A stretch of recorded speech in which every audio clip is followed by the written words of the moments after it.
My name is Jack Gilbert. I'm one of the other co-chair of Rainbow Hamlets. I want to welcome everyone here today. And I want to just thank you all for coming, and there's people who are joining us later as well. We're a really diverse bunch, and I look forward to learning a lot from people here, and for us to learn how to talk to each other and hear each other. Around the room, people who put in their hopes and prayers, we see them up on the wall, and I hope during the course of the breaks and at other times we take a moment to look at them, because it's very nice for us to be surrounded by our hopes and prayers as we enter into what's an important conversation. And when I come to these kinds of conversations, I often think to myself, whose shoulders am I standing on? What brings me to this point? I'm the child of two parents, one of whom one of whom was born and raised just a few metres from here on Commercial Street, and another whose parents fought literally on the streets to ward off the fascists, and another who was a refugee from Nazi Germany and whose parents were murdered in the Final Solution. I'm also honoured to be in the presence of people like one of our veterans from the community, Michael Brown. Where are you, Michael? Michael, who started his activist life combating homophobia in the 1950s when a student... 50s. That's what I just said.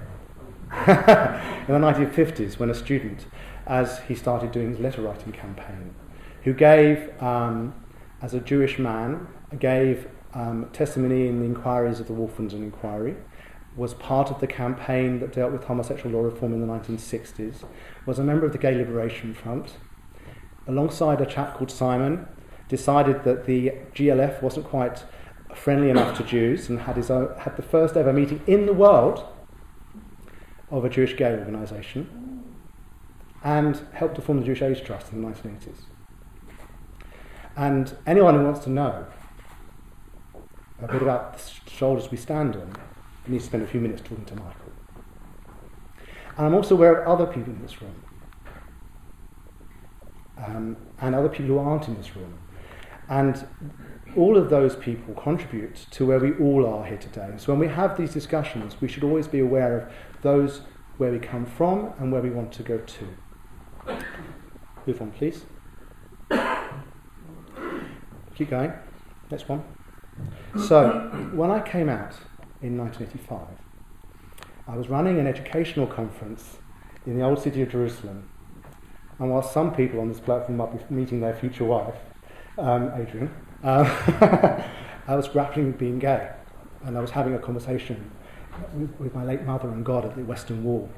And I was saying to myself, I don't want to deny myself the opportunity to experience love and to be closer to God through the spirituality of loving relationships. And I don't want to deny my heritage either. And that's how I started on this journey of working out what it meant to be both. And I guess that's true for lots of people. We have the right, in the end, to work out what's right for us, to understand that actually we're whole human beings. The truth is that faith communities can be a cause of real pain, real pain. They can exclude people. They can make people feel terrible. They can make families split up. Next. But they can also be the source of renewal and affirmation. And for people, they can come and go to a spiritual environment and find themselves renewed from that spirituality. In the end, no one is a cardboard cutout. No one is a single-dimensional being. We're all complex. The only people who believe that someone else is a simple cardboard cutout is guilty of stereotypes.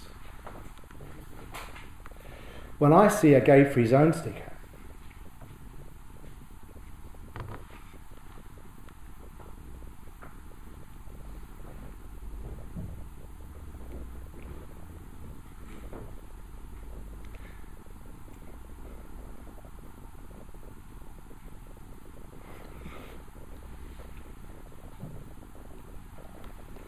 I think of my grandparents.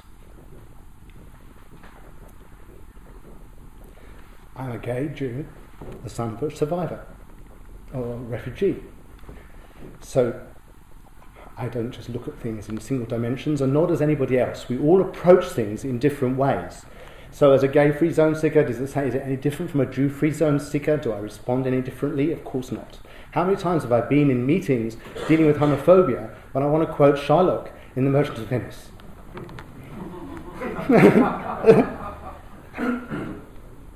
The truth is that it's not necessarily homophobic for a faith to believe that sex outside marriage is not acceptable. It's not very inclusive, but it's not necessarily homophobic. However, if the language or the amount of tension on queer matters is disproportionate compared to other transgressions of a similar degree, or if people in families or loved ones are bullied or harassed or abused, or if the slurs and rationalizations on top of what the scripture says link in with patterns of dehumanization of whole classes of people, or if they talk about homosexuality, a whole class of person, and not specific acts, then this is the prejudicial use of scripture to queer bash. And we should not be in any doubt about that. So it's absolutely clear, by coming today, we are not seeking for people to change their traditional outlook on scripture, if that's the one they have. But we are saying that one has to be very careful in applying that, not to promote hatred.